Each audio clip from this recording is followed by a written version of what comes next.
Detroit, how often would they have played Zetterberg and Datsuk together on the same line? Quite often, actually. Yeah. To start games, or as more like it is here with the Oilers and you're behind and Leon would be playing with Connor? Well, the last two games we started a lot with those guys together. A lot of times they played together. Sometimes they played apart. I think that was part of what made us a dangerous team. At that point in time, those two were special players. We have two special players as well. And was it who deferred to who? I mean, Zetterberg and Datsuk are such good passers. Yeah. Who was deferring to who there? I don't know that they deferred to anybody. They're like our guys. If the play's to shoot, they made that play, and if the play was to pass, they made that play as well. They had a real good complement in Thomas Holmstrom, who predominantly Homer played with those guys, but it depended. If he wasn't going, they'd move someone else up there. Dan Cleary had a little bit of an opportunity up there as well. Michael Samuelson played up there. So, but for the most part, it was Homer and Hank and Pav, and that was a real good line back then. And as I said, those two were special players that drove that team offensively and defensively. What went into playing them together last night, apart from the way they played in New York, considering they didn't have Barkov? You must have rolled that through your, okay, they don't have Barkov, who would be checking one of the two guys. So what was your rationale instead of splitting them up? I think we're trying to find wins and find consistency in our game. So we're willing to do what it takes to find ways to win games. If that means dressing 11 forwards, we'll do that. If it means we're dressing 12 forwards, we'll do that. If it means Connor and Leon play together, that's what we'll do. We had lost two games on the road trip in New Jersey and on the island that we felt we were right there. We didn't find a way to win those games, so we felt we needed a little jump start, and we put them together. In fact, I think if, throughout their career, I, as a coach, and our coaching staff here has probably played them the least amount together out of any staff. But sometimes you need a little jump start, and certainly the last two games with them playing together, the team found two wins. So what did you miss not having McLeod, who was kind of stabilizing the third line? Yeah, 15, 16 minutes a game. Someone who plays on the penalty kill. Someone who plays the game at a certain level of pace, has a size element to him. He's a good young player that we missed, but I thought, we're talking about the guys that weren't in the lineup. I thought the guys that came into the lineup did some real good things. I thought Devon Shore played a solid game for us. Found him in a lot of really good clips this morning. I thought James Hamblin came in, gave us good minutes. That line of Malone, Hamblin, and Holloway was very effective, I thought. While Ryan gets better here, it's a great opportunity for some of these other guys to step up, and that's the type of culture that we're trying to build here. Is that it's a next man up kind of philosophy. Are you? I'm going to flash back a few years. You were here, but Todd was the coach, and there was a stretch where the team wasn't starting games very well, and he said one of the little things he did was let's say there's a 10-minute game and a 50-minute game. Yep. We need to win one and tie one. Yep. Have you tried anything, if you are liberally to disclose, to perhaps spur a more positive 10 minutes? You know what? You can say that, I liked our first period. I thought they scored a goal by throwing it off. It took a weird bounce off a D-man and ended up in the back of the net. Do I wish we had that one back? I wish we had that one back, but I thought, we did some good things in that first period. Is there a 10-minute game and a 50-minute game? Yeah, there is. Sometimes we break it down even more than that. Maybe it's a 5-minute game or a 2-minute game to start. But it happened so quickly. If the other team scored first and it was in the 16th minute, it's not that big. Yeah. But it's in the first 5. Yeah, it just feels different, right? Yeah, and it seems like it's happened.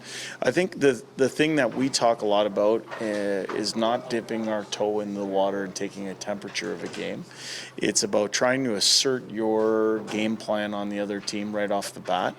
To have a level of early urgency or early immediacy. We want to be on the front foot. We don't want to be on the back foot. We want to be on the front foot, and we don't want to wait. We want to take. But that said, when you're playing in the NHL and there's two good hockey teams, and it seems like every team we've played has been a good hockey team, two good hockey teams going, sometimes the other team gets a say in the matter too. Were you worried last night when Barry blocked that shot off his hand because he went right behind the bench there, and I'm thinking, oh, that looks like broken hand. Yeah. We came back, but He's fine. Yeah, it was a bruise. Yeah, he was in the lane. He had the courage to be in the shooting lane. Unfortunately, that one, it was a weird play. It went off, his hand, then a debatable high stick, and it ended up in the back of our net. But I thought he showed a lot of courage to be in that shooting lane, and for me, he came back and he was on the ice when we tied the game. Jay, I'm not saying advanced stats are the be-all or end-all, but it can serve as an indicator.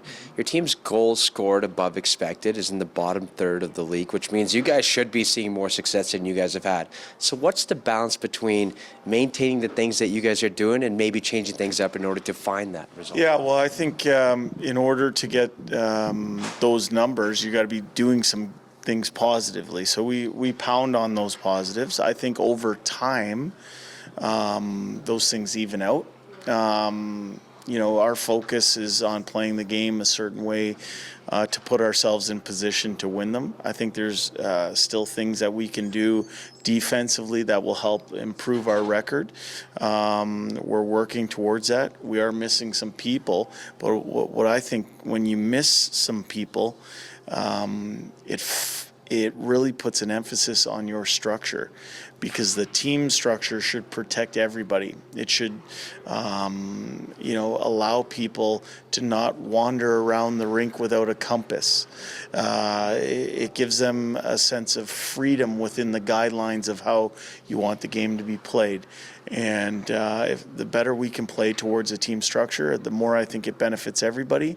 And then I think the goals go up, and then on the offensive side, and the tighter we are defensively, the goals go down. Will you make a decision with Kyler tomorrow? Yeah, we'll see. Yeah, I haven't even seen him yet coming off. Ice, It's a positive. He's close. He's close. I don't know what day it'll be, but he's close, and he's practicing, and he's gone through the right thing. It seems like it's been a long time. We miss him. I just think he has a tenaciousness about him. I think he can play in a lot of different situations: penalty kill, power play, 5-on-5. He has the ability to move up or down a lineup, and we miss him. Fogel's not skating. Yeah. And yet, one guy's on IR and Fogel's not on IR. Yeah. So Fogel's further away from being able to play, obviously. Well, I would list him as day-to-day. Sometimes different injuries mean you're kept off the ice or whatnot. And then whether he's on IR or not, those are the mechanisms of of management and whatnot. But right now, we kept him off the ice. We just thought that's the best thing for him. But I would list him as day. Reinforcement do you have to give Jesse because he can't score a goal? Well, I think you worry when you don't find yourself in the scoring chances. I think you earn the right to feel confident by rehearsing different moments that you find yourself in on the ice. You do that in practice. I think you don't just measure yourself in terms of what your offensive output is. I believe, and I don't know this for sure off the top of my head, but I believe when Dave and I came up from Bakersfield last year, he had gone 14 games without scoring a goal. I believe that. I don't know that that's the exact number, but I believe that. And then all of a sudden, in that first game, he scores a power play goal. In the game against Anaheim, he scores another goal. So he scored 2 goals in 4 games, and then he got dinged up with an injury. I think it's there. We have confidence in him. We have confidence in him to play him with good players. He was on the ice in the last minute of play yesterday. He went hard to the net, led to a scoring chance for Hyman. I think he's doing lots of good stuff. I think you worry when you're not in those chances, and I'm finding him in those chances. You switched up Hyman and Jesse, though, Yep. just because Same thing in Zach New York, too. was Yep. obviously feeling it. Yeah, he was feeling it. Did the same thing in New York as well.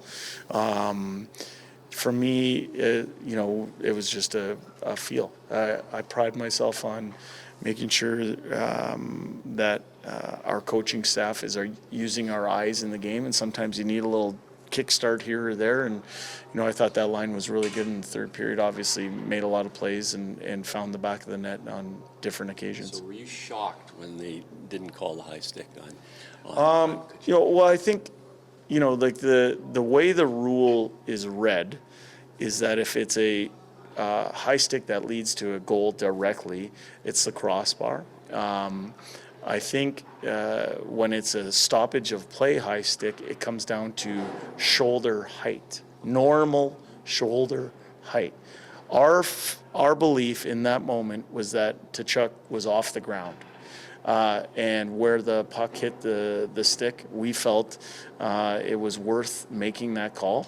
I can live with the fact that it is a subjective decision, and our belief was that it was a high stick, and I would have made that call again.